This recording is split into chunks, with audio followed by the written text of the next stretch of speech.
Une de nos équipes a donc mené l'enquête, a rencontré des malades, des médecins, mais aussi des spécialistes de l'aviation civile pour tenter de comprendre ces phénomènes étranges. Et vous allez le voir, certains vont même beaucoup plus loin et accusent certains scientifiques de manipuler le climat. Alors, info ou intox? Élément de réponse avec cette enquête de Jean-Manuel Bertrand, Alban Poitvin, Mathias Julien et Frédéric Rogliano.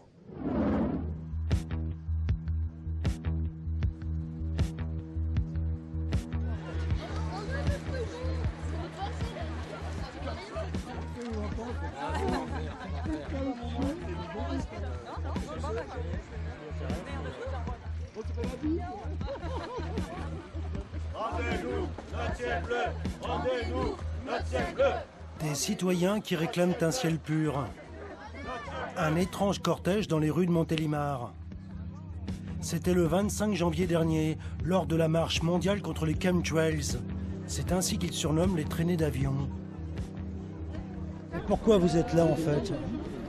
Pour essayer d'informer de manière citoyenne nos concitoyens justement sur les techniques de manipulation du climat qui sont en cours depuis plusieurs années maintenant. Yannick est l'un des organisateurs de ce rassemblement. Ça concerne un petit peu ces épandages clandestins, je vais dire, dans l'atmosphère à basse altitude par des avions de ligne et des avions militaires dans les programmes de géo-ingénierie. Pour lui, aucun doute, ces traces dans le ciel seraient polluantes et néfastes pour la planète. Ce sont des épandages de produits chimiques et en anglais on appelle ça des chemtrails, donc la contraction de chemical trails. Voilà, c'est le terme qui est utilisé aux quatre coins de la planète, qui est un peu fédérateur autour de ça.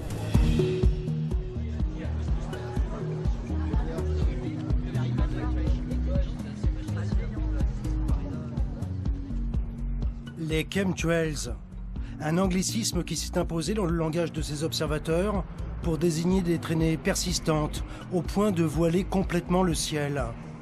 Certains parlent de programmes de géo-ingénierie, c'est-à-dire d'épandage par les avions pour changer le climat et lutter contre l'effet de serre et le réchauffement de la Terre.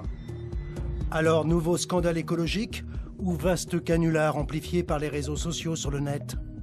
Difficile à dire, mais nous avons tenté d'en savoir plus sur ces traînées qui quadrillent le ciel.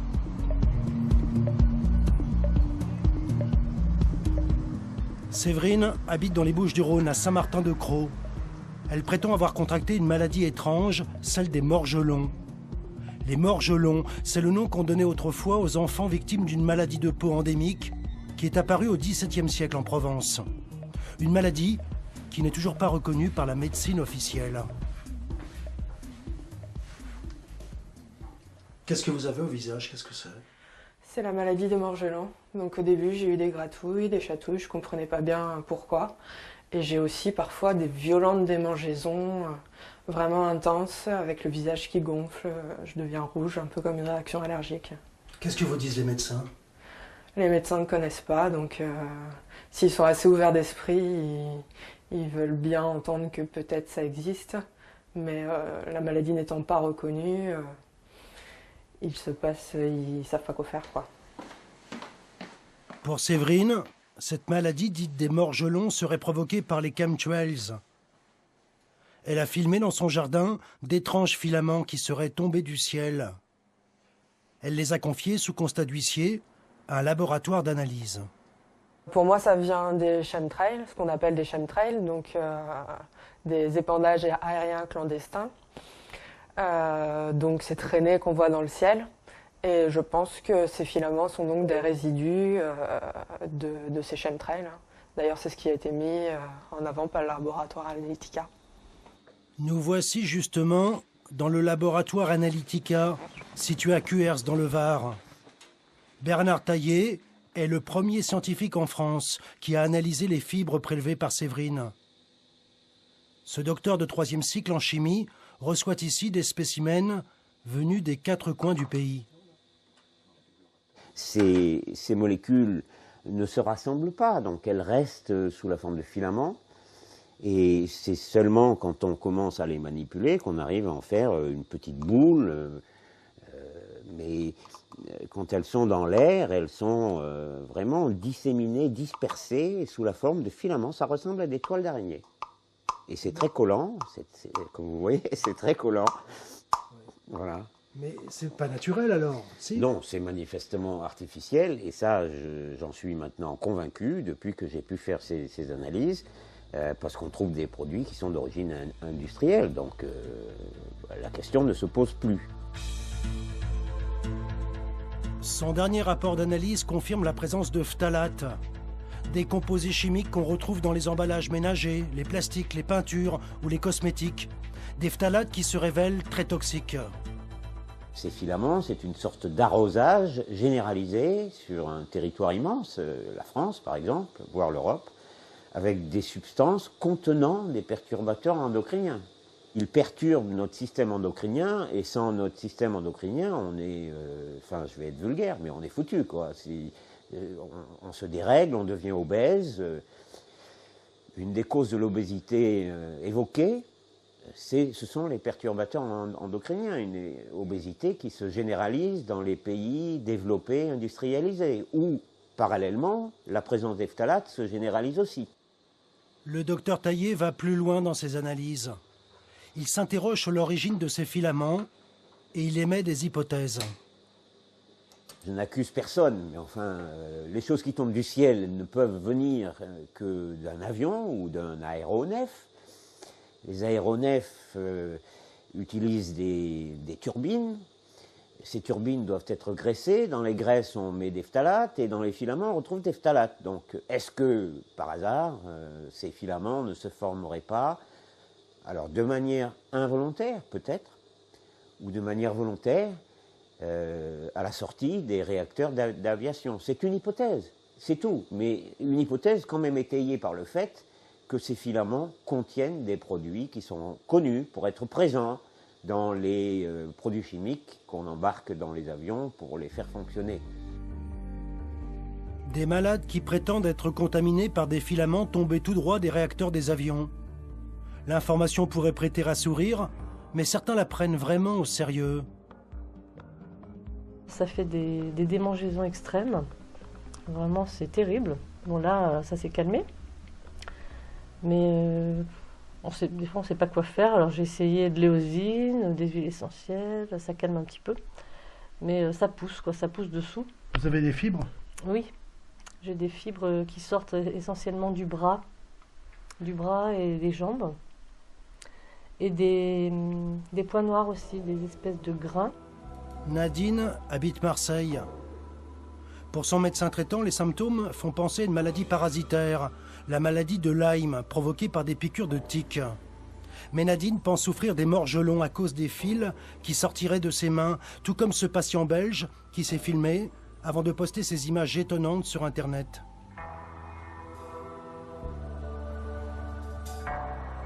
Je sais que c'est pas un délire vu que je le vis, je peux pas vous dire autrement. Des études ont été faites qui montrent bien tous les symptômes, toute la symptomatologie au niveau du sang, toutes les modifications endocriniennes, sanguines, enfin, il se passe déjà pas mal de choses.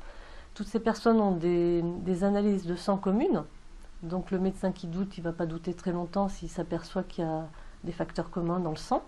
Comme moi par exemple, j'ai un volume plaquettaire sanguin au-dessus de la normale. Nous avons demandé à un médecin son avis sur cette maladie des morgelons. Le professeur Parola est spécialiste des maladies infectieuses à l'hôpital Nord de Marseille.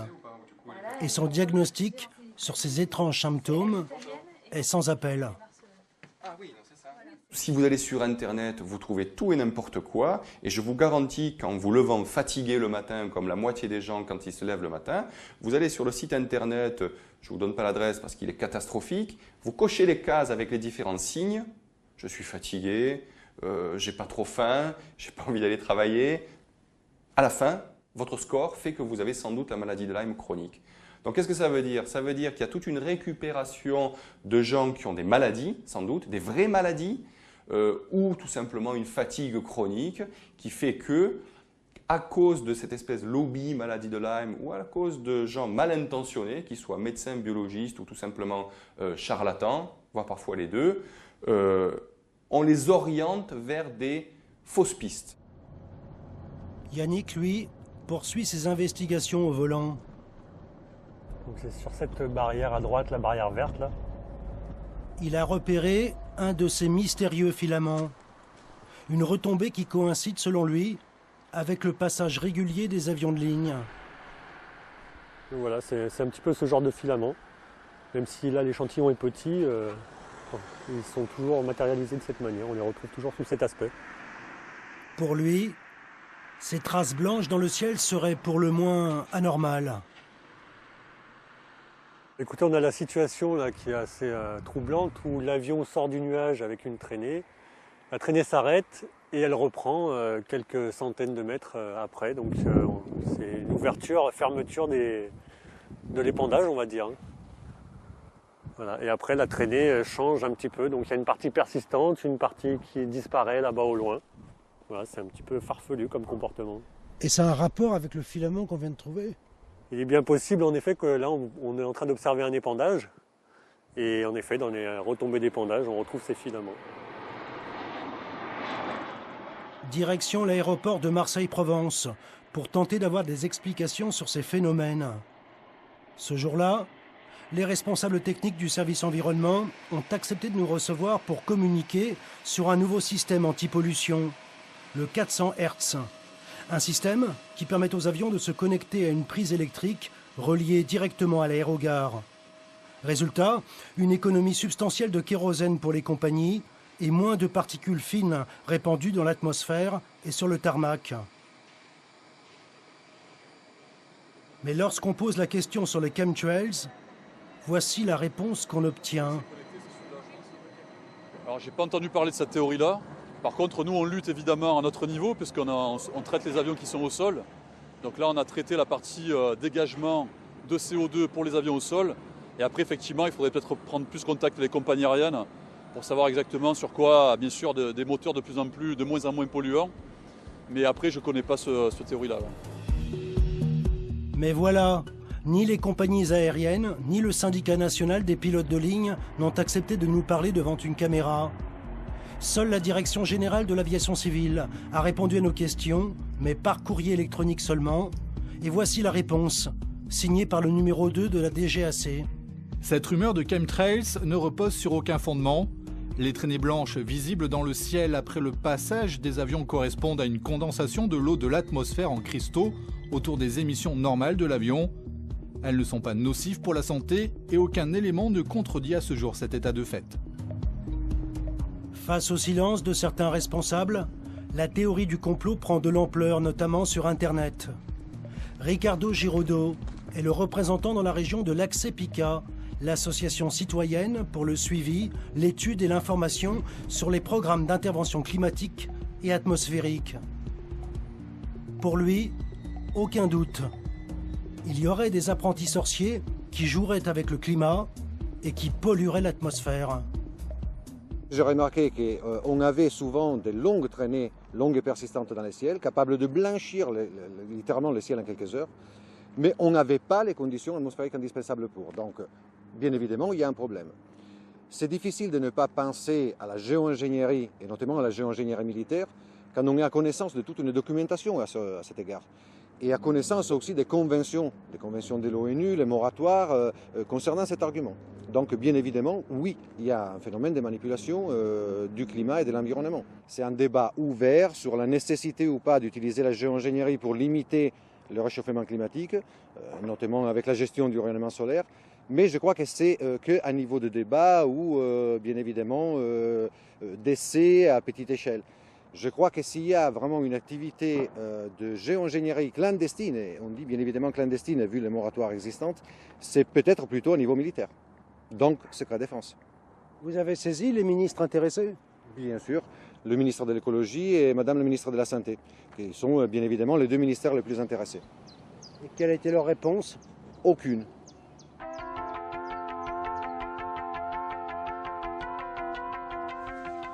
Un autre homme s'est heurté au silence des autorités.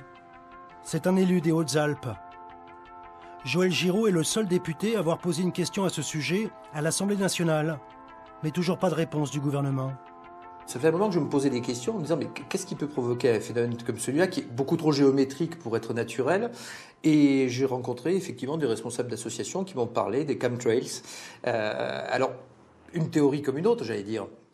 mais une théorie qui vaut la peine pour le moins qu'on se pose des questions et où, en tout état de cause, on ait une réponse à un phénomène qui semble quand même peu naturel. La géo-ingénierie, au travers d'un certain nombre de programmes de recherche qui existent, c'est pas la peine de le nier, peut être une des explications. Mais pour le moins, là encore, j'insiste beaucoup, il faut qu'il y ait une certaine transparence sur ce qui est fait, ce qui est dit. Et à l'heure actuelle, je trouve assez curieux qu'en France, plus qu'ailleurs d'ailleurs, lorsqu'on pose ce genre de questions, on est un petit peu montré du doigt. Vous savez, le nuage de Tchernobyl s'est toujours arrêté au pont à Kehl et n'est jamais arrivé à Strasbourg. Donc pourquoi pas, effectivement, imaginer des phénomènes qui n'aient jamais atteint la France, parce que les avions, bien sûr, s'arrêtent aux frontières, c'est connu. Pour en savoir plus, nous avons rendez-vous à Marseille avec un spécialiste au CNRS en matière d'aviation civile. Alors, les émissions de moteurs d'avion sont a priori pas plus nocives que les émissions de moteurs émis par les voitures. Ce chercheur travaille essentiellement sur des prélèvements de suie qu'il a analysés à la sortie des réacteurs dans les locaux des avionneurs. On observe des particules minérales, des particules métalliques qui proviennent de l'érosion de certaines parties du moteur, des particules carbonées qui proviennent des imbrûlés du carburant, et puis des gaz. Mais on n'a à ce jour pas observé dans le sillage des avions, y compris pour les mesures aéroportées, la présence de filaments de quelque nature qu'ils soient. Pour lui, les programmes de géo-ingénierie et de manipulation climatique demeurent de la pure science-fiction. Après envisager un scénario global où on modifierait, on va dire, que ce soit le climat ou même sur une géographie localisée, la météo, ça me paraît très difficile parce qu'il faut maîtriser beaucoup de paramètres qui en fait ne sont pas maîtrisables. Mais Yannick ne croit toujours pas aux explications du CNRS. On le retrouve chez lui, où il continue de jouer un rôle de veilleur et de lanceur d'alerte sur Internet. Donc là, voilà, c'est le genre d'observation typique suspecte, où on a une traînée d'un côté qui pétarade, un petit peu comme s'il y avait un problème de carburation. Et cette traînée, petit à petit, disparaît. Voilà, donc sans que l'avion ait changé d'altitude radicalement. Voilà, on dirait que c'est la fin de l'épandage sur zone. Il met en ligne ses propres vidéos comme celle-ci, très récente. Je filme les traînées au loin, je fais un time-lapse, image par image. Et quand je regarde au coin de la maison, on voit des filaments avec des spécimens assez importants d'ailleurs, qui tombent depuis ce matin. Donc hier 19 février, aujourd'hui 20 février 2014, c'est encore pire.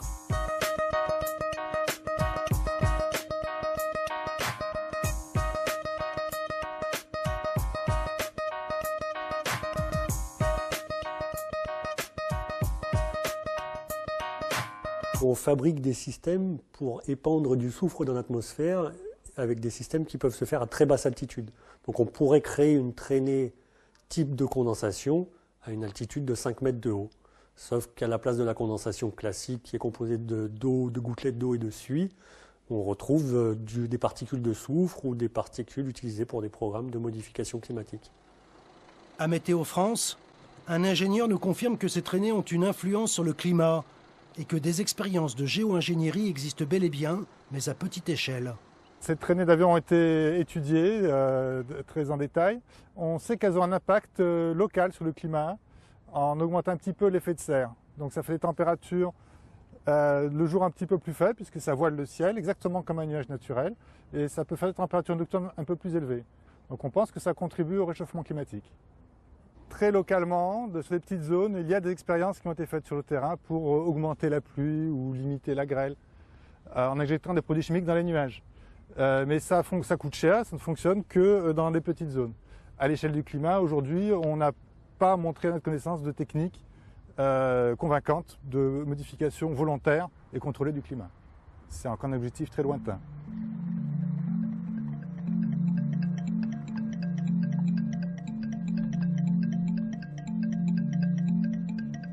Nadine est toujours très affaiblie par sa maladie. Malgré la lassitude, elle garde pourtant l'espoir d'être entendue. Je pense qu'on est un peu les cobayes parce que on se sert du ciel comme terrain de jeu et nous on est un peu les dommages collatéraux, on va dire, de tout ça. tout ça n'est pas très clair. Voilà. Aujourd'hui, je suis un petit peu à bout de souffle. Ça fait 6 mois que je me bats avec cette maladie. J'étais très confiante au départ parce que je pensais que j'allais guérir dans les 2-3 mois en faisant tout ce qui était possible de faire au niveau alimentation, hygiène de vie, voilà. Et bon, j'en suis à peu près au même point. Donc je sais pas où ça va me mener tout ça, mais bon, je continue à faire les traitements naturels et je veux pas me mettre dans la tête que c'est incurable comme disent certains. De son côté, Séverine attend une reconnaissance par la communauté scientifique. Une communauté qui ne voit dans les symptômes de sa maladie qu'un délire qualifié de parasitaire. C'est difficile de vivre cela. C'est-à-dire qu'aucun médecin ne reconnaît votre maladie. Mais non, pour l'instant, on n'en est vraiment pas là. Et donc, ils ne connaissent pas, il n'y en a rien à nous proposer. Il faut se débrouiller en allant regarder sur Internet, en se mettant en contact avec d'autres malades. On essaye des choses, mais... Est-ce que vous conservez l'espoir, Séverine ? Oui, mais il faut continuer de se battre, quoi. Il ne faut pas laisser faire ça. Il se passe des choses graves et puis il faut réagir, quoi.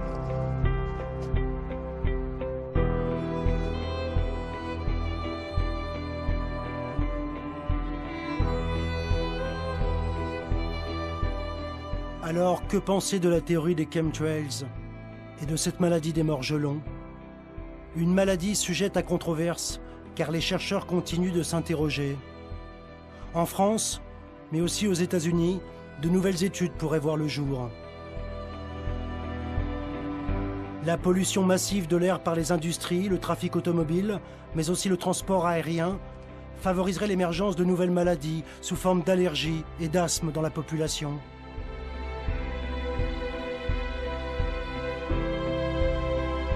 Certains continuent de penser qu'il s'agit d'un délire collectif de personnes souffrant d'un sentiment de persécution.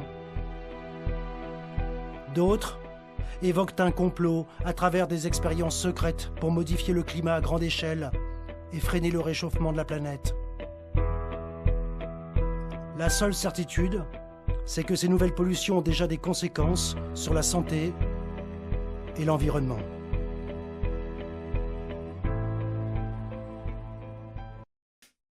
Je suis député des Hautes-Alpes depuis 2002 et je suis depuis 1989, c'est vieux déjà, le maire d'une charmante commune de montagne qui s'appelle l'Argentière-l'Abbé-C. Qu'est-ce qui vous a poussé à vous intéresser à la question des chemtrails, des épandages aériens ? Déjà, ça faisait un moment que je me posais des questions parce que je voyais des trucs un peu bizarres dans le ciel. On a un ciel archi-lumineux. Et je voyais des systèmes avec des espèces de nuages qui quadrillaient le ciel, sans comprendre vraiment de quoi il s'agissait, dans la mesure où on ne voyait pas forcément des mouvements aériens.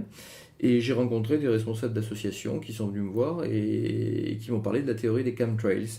D'où l'idée de poser une question au gouvernement. Alors, c'est pas du tout sur le mode que je qualifierais de paranoïaque, mais sur le mode de vouloir comprendre et comprendre surtout pourquoi, au bout d'un moment, ce type de nuage finit par avoir une certaine densité et couvrir totalement le ciel. Alors, j'ai écouté la théorie des chemtrails. Je me dis qu'avec les systèmes low cost également dans les compagnies aériennes, on peut foutre aussi des adjuvants dans les kérosènes de façon à gagner de l'argent et que ça peut être aussi une explication. Mais il y a de plus en plus de phénomènes comme ça inexpliqués. Je vois souvent sur le journal, je suis dans le Dauphiné, des épandages de fils un peu bizarres, de filaments genre fil d'Ariane, fil d'araignée en quelque sorte. Et j'aimerais avoir des explications à ce type de phénomène. Le 14 novembre dernier, vous avez posé une question écrite au ministre de l'Écologie, Développement durable et de l'Énergie portant justement sur les épandages aériens. Le délai de réponse de 2 mois a été dépassé le 14 janvier dernier. Tout d'abord, est-ce qu'il vous reste des recours ? Alors, il y a une solution qui est la solution du signalement de la question qui demande que l'ensemble du groupe politique soit d'accord. Cette question est alors signalée et le gouvernement, cette fois, n'a plus que 2 semaines pour répondre. En général, la procédure est appliquée non pas à partir des 2 mois, mais à partir d'un certain délai. Parce que bon, on est en France quand même et les réponses des ministères arrivent rarement dans les délais. Honnêtement, le délai très très long pour les réponses est récurrent. Il y a des questions que j'ai posées sous la précédente mandature qui n'ont jamais eu de réponse à la fin de la mandature. Donc au bout de 5 ans, il arrive qu'on n'ait pas de réponse à nos questions, ce qui est pas prévu normalement, puisque les textes prévoient une réponse, comme vous l'avez dit, dans les 2 mois. Donc ce type de délai est quand même un délai plus que normal. Est-ce que vous avez un petit peu, investigué sur cette question des chemtrails? Est-ce que vous avez essayé d'aller plus loin dans vos renseignements, ou est-ce que vous êtes arrêté au fait de poser la question au gouvernement de ce qu'il en était?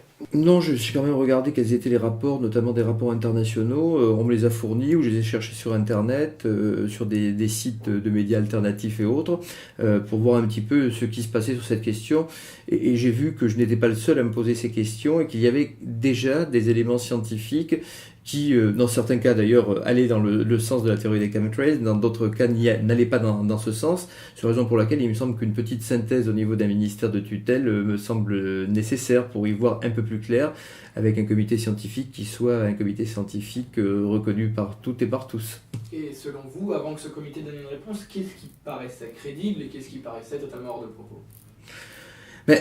Moi, je me méfie toujours de la théorie du complot. Je suis pas un adepte des X-Files, I want to believe, donc c'est vrai que je cherche toujours des explications assez rationnelles et assez classiques, parce que parfois il y a des trucs complètement surréalistes. Vous savez que le goût de la drogue a été donné aux enfants dans certains pays d'Amérique du Sud en mettant de la drogue derrière les timbres que les enfants léchaient pour mettre sur des enveloppes. Donc il y a parfois des théories qui s'avèrent être véritablement des complots de groupes mafieux. Donc ça ne peut jamais être écarté. Cela étant, comme je suis d'une base assez scientifique, c'est vrai que j'ai plutôt tendance à regarder des explications qui, compte tenu du volume de ce qui est appelé aujourd'hui les chemtrails, qui est constaté dans le ciel, me semble plutôt aller vers des problèmes de pollution liés effectivement à des kérosènes qui seraient légèrement frelatés. Est-ce que vous pensez que le gouvernement communiquera un jour sur cette question ? Ah ben j'espère bien, parce que j'ai une fâcheuse tendance à être têtu. Donc Philippe Martin va être harcelé. Dans la mesure où il y a toujours des risques sur la santé publique, et quel que soit le problème, l'origine du problème en fait, je pense qu'il faut toujours se poser ce type de questions, parce qu'après, lorsqu'il est trop tard, le principe de précaution n'a pas été mis en jeu, et c'est quelquefois très dommage pour la santé publique. Donc je vais continuer à, comme le dit l'expression assez vulgaire, coller à la culotte du ministre. Vous avez parlé des problèmes que ça pouvait poser à la santé publique. Ouais. Selon vous, comment est-ce que ça se traduit ? Je pense qu'il vaut mieux être simplement prudent, se poser des questions et ensuite faire en sorte qu'on applique un principe de précaution. Si la France, au moment de Tchernobyl, avait dit, comme l'Italie, qui était quand même sa voisine, puisque je suis frontalier, et je voyais d'un côté la stampe à Turin qui disait « ne mangez plus tel type de produit », les marchés de Turin étaient vides de tout produit qui était susceptible de concentrer un certain nombre de produits irradiés. Côté français, on m'expliquait que tout allait bien. C'est marrant, vous voyez le marché de Briançon, où il y avait tout, le marché de Turin où il n'y avait plus rien. Donc je pense qu'effectivement, de temps en temps en France, on a un peu tendance à ne pas se poser assez de questions, mais sans pour autant virer la paranoïa. C'était le cas de l'Italie. L'Italie n'est jamais paranoïaque, mais l'Italie se pose toujours des questions. Il y aurait des batteries de tests militaires qui se cacheraient derrière le phénomène des épandages aériens, en tout cas que les militaires seraient derrière. J'ai écouté ça, mais ça me semble très gros. Voilà, je disais que la théorie du complot n'était pas mon style, donc je pense qu'il peut y avoir des explications plus pragmatiques liées à des économies sur des filières industrielles avant de voir des épandages dirigés par des militaires. Ça fait partie des choses auxquelles je ne crois pas spontanément. Voilà. Se débarrasser de la critique en parlant de complotisme, qui serait quoi, une maladie mentale, une paranoïa, ça médicalise l'adversaire, mais il n'y a pas le début d'un argument.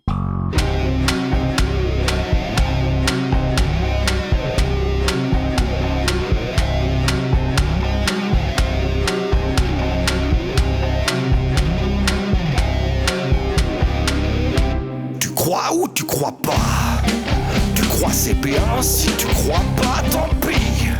Si tu crois pas, j'en ferai pas une maladie.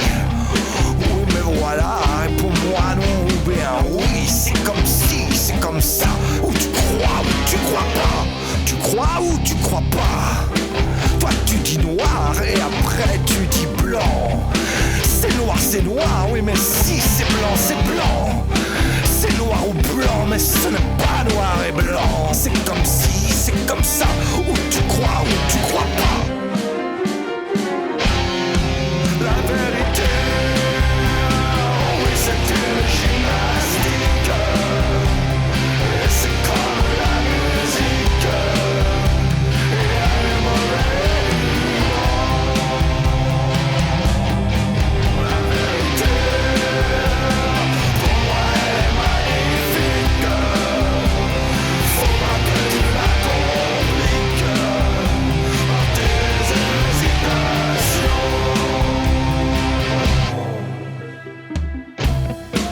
Tu crois c'est bien, si tu crois pas tant pis. Si tu crois pas, j'en ferai pas une maladie. Oui mais voilà, réponds-moi non bien oui. C'est comme si, c'est comme ça, ou tu crois pas. La vérité, elle peut être très douce, à condition que tu la pousses dans la bonne direction. La vérité, elle est là, elle nous appelle. Avec toi elle sera belle. Si tu quittes ta télévision, tu crois ou tu crois pas.